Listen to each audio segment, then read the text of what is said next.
अस्सलाम वालेकुम, मैं हूं मरियम नवाज़ और सुप्रीम कोर्ट में आज बैरियर टाउन कराची केस की समाअत बहुत ही तवील हो गई। तकरीबन 8 घंटे चलती रही और उसके बाद सुप्रीम कोर्ट ने उस समाअत को ख़त्म भी कर दिया, यानी उसमें फ़ैसला भी सुना दिया। अब ये केस है क्या, बैरियर टाउन कराची से जुड़ी कितनी कंट्रोवर्सीज़ हैं जो कि आजकल हर ज़ुबान पर हैं। उसके अलावा उसकी वजह से साबिक़ वज़ीर-ए-आज़म इमरान खान को भी जो है वो स्कैंडल और केसेस का सामना है। इन तमाम तफ़सीलात का ज़िक्र इस वीडियो में करूँगी। सबसे पहले तो ये कि सुप्रीम कोर्ट में बैरियर टाउन कराची की कंट्रोवर्सी आई कैसे। सुप्रीम कोर्ट में तकरीबन 2016-17 के टाइम पे जब बैरियर टाउन कराची की संग बुनियाद रखी गई तो उस वक़्त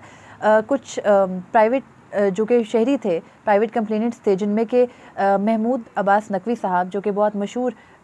आदी दरख्वास्त गुजार समझे जाते हैं, उन्होंने एक दरख्वास्त सुप्रीम कोर्ट में दायर की और ये कहा कि कराची में बैरियर टाउन के मद में मलिक रियाज ने एक बड़ी जो है वो ज़मीन पर कब्ज़ा किया है और उस ज़मीन की अदायगी नहीं की गई। और फिर सुप्रीम कोर्ट में जब ये मामला आया, ज़ाहिर आर्टिकल 184(3) की पिटीशन थी, नोटिस हुए,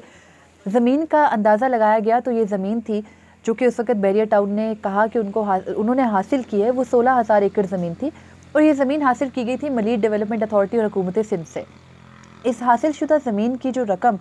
2019 में आकर तय हुई और उस पर सुप्रीम कोर्ट में एक मुआहदे की सूरत में सुप्रीम कोर्ट में कंसेंट ऑर्डर हुआ। वो ऑर्डर जो था वो ये था कि सुप्रीम कोर्ट में 460 अरब रुपए बैरियर टाउन कराची की मद में जमा कराए जाएंगे जो कि सुप्रीम कोर्ट के अकाउंट में आएंगे और फिर सुप्रीम कोर्ट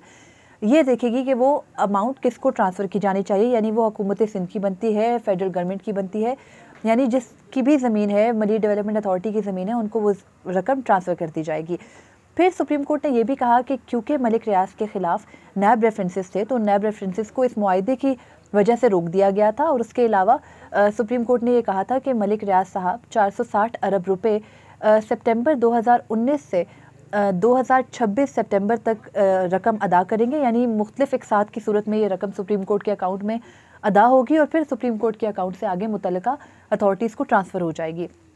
ये तमाम मामला 2019 में सेटल हो गया और उसके बाद सुप्रीम कोर्ट में एक अमल दरामद बेंच जो कि टाइम टू टाइम ये देख रहा था कि बैरियर टाउन रकम अदा कर भी रहा है या नहीं, तो वो जो है ये मामला जब सुप्रीम कोर्ट में तकरीबन 21 मार्च 2019 का ये ऑर्डर है, जिसके बाद सितंबर 2019 से बैरियर टाउन ने रकम की अदायगी शुरू करनी थी और उसके बाद वो अदायगी 2026 में जाके ख़त्म होनी थी, यानी 460 अरब रुपये अदा हो जाने थे।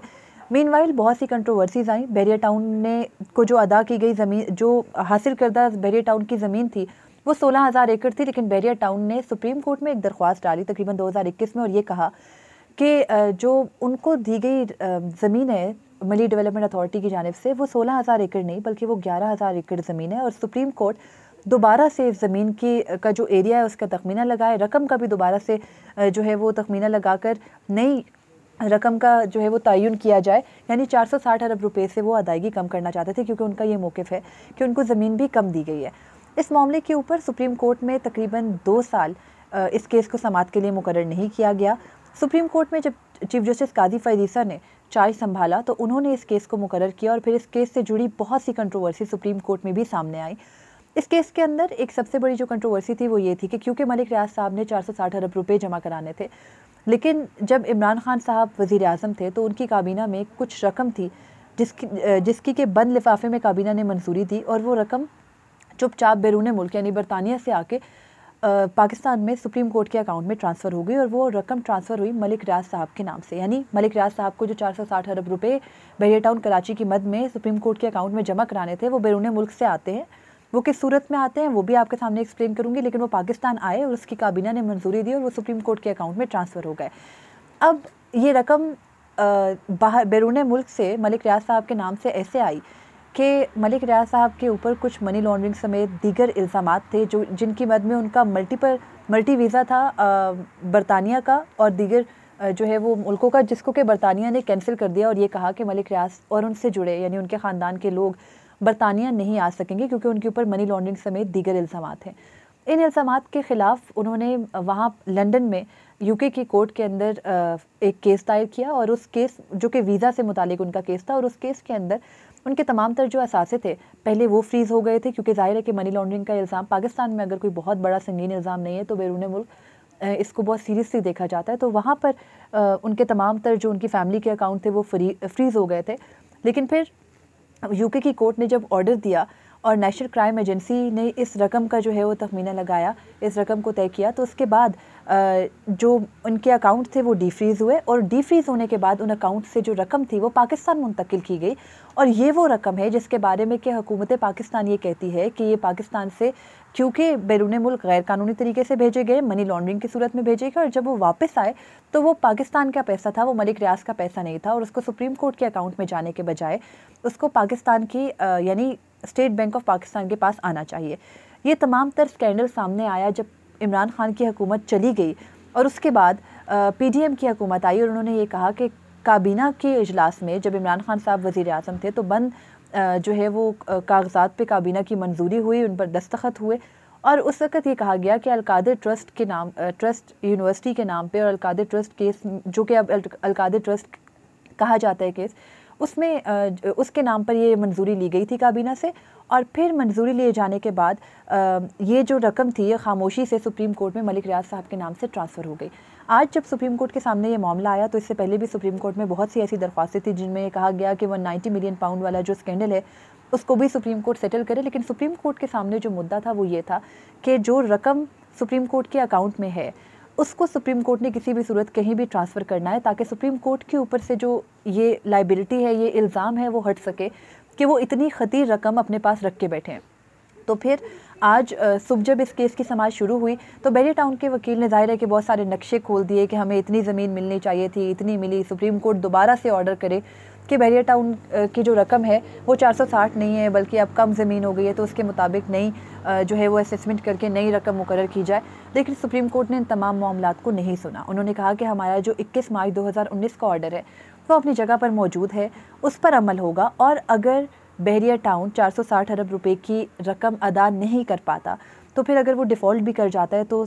वो डिफ़ॉल्ट ही कंसिडर होगा, अदरवाइज़ उनके ख़िलाफ़ जो भी नैब इंक्वायरीज़ हैं वो खुल जाएंगी। और अभी तक जो बैरियर टाउन की अदा की गई रकम थी वो उन्होंने एक साथ अदा इस वजह से नहीं की कि वो ख़ुद समझते हैं कि ये हुक्म में भी लिखवाया गया कि बैरियर टाउन ने खुद तमाम एक साथ की अदायगी रोक दी क्योंकि वो समझते हैं कि उनको उतनी ज़मीन नहीं दी गई जितनी ज़मीन उनसे तय की गई थी। तो ये तमाम मामला आज सुप्रीम कोर्ट में आए, लेकिन उन्होंने इन तमाम निटी ग्रिटीज़ और चीदा चीज़ों में पढ़ने के बजाय जो अपना पहले का ऑर्डर था 21 मार्च 2019 का, उसी को बरकरार रखा और बरकरार रखते हुए बैरियर टाउन को ये हुक्म दिया है कि वो जो एक साथ उन्होंने अदा करनी है रकम की वो अदा करें और उसके बाद अगर वो अदा नहीं करते तो उनके खिलाफ़ कानूनी कार्रवाई की जाएगी। इसके अलावा जो सुप्रीम कोर्ट के अकाउंट में रकम थी, यानी सुप्रीम कोर्ट के अकाउंट में बैरियर टाउन के मुताबिक 65 अरब रुपए थे, जिनमें से 35 अरब वो अमाउंट थी जो कि बैरून मुल्क से सुप्रीम कोर्ट के अकाउंट में आई थी, जिसको कि 190 मिलियन पाउंड्स भी का स्कैंडल कहते हैं। तो उस रकम को हुकूमत पाकिस्तान को मुंतकिल कर दिया गया है और जो बाकी रकम थी यानी 30 अरब रुपये वो हुकूमत सिंध को दे दिए गए हैं कि वो जिसको अब आगे हुकूमतों के हवाले ये रकम की गई है कि वो जिसको समझेंगे ये अमाउंट ट्रांसफ़र कर देंगे। तो ये तमाम तर कंट्रोवर्सी थी जिसको मैंने कोशिश की है कि मैं बहुत आसान लफ्ज़ों में पहुंचा सकूं। स्टिल ये इतना कॉम्प्लेक्स और इतना जो है वो पेचीदा किस्म का मसला है कि समझ आने के लिए भी बहुत सारी चीज़ों को, बहुत सारे पज़ल्स को, पीसेस को जोड़ना पड़ता है। मज़ीद आगे आने वाले दिनों में भी जब नैब के अंदर 190 मिलियन पाउंड की जो है वो तहकीकात होंगी और इंक्वायरी मुकम्मल होगी, जो कि इमरान खान के ख़िलाफ़ भी केस चल रहा है और उनकी तरफ से भी तफसीलात सामने आएंगी, तो फिर ये मज़ीद क्लियर हो जाएगा कि कौन कौन ट्रस्टीज़ थे, वो रकम कहाँ गई, कैसे आई। और फिर जब वो तफसीलात आएंगी तो कोशिश करूँगी कि वो भी सामने रखूँ। अब तक के लिए जो है वो आज की वीडियो में इतना ही था। मुझे इजाज़त दीजिए। अल्लाह हाफ़िज़।